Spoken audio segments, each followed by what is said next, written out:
বাংলাদেশের মুক্তিযুদ্ধের পটভূমিতে নির্মিত ধীরে বহে মেঘনা চলচ্চিত্রের পরিচালকে আলমগীর কবির। নিচে উল্লেখিত বাংলাদেশের কোন বিভাগের সাথে ভারতের কোনো সীমান্ত নেই? বরিশাল এবং ঢাকা বিভাগ এই দুই বিভাগের সাথে ভারতের কোনো সীমান্ত নেই। 1964 সালে কোন লেখক নোবেল পুরস্কার প্রত্যাখ্যান করেছেন? জ্যঁ পল সার্ত্রে।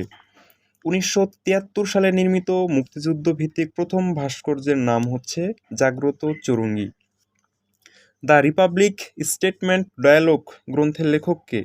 এই গ্রন্থের লেখক হচ্ছেন প্লেটো।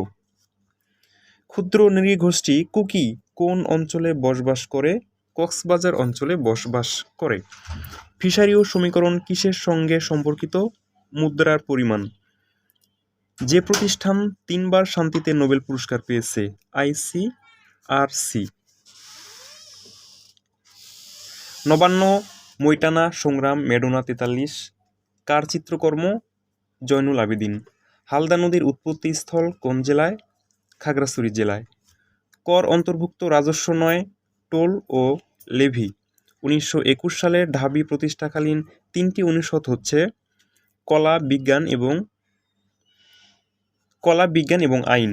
জাতিসংঘের নারী উন্নয়ন বিষয়ক তহবিলের নাম হচ্ছে ইউনিফেম। বিশ্বের প্রথম কার্বন নিরপেক্ষ শিশুর নাম কি? আদা ভি।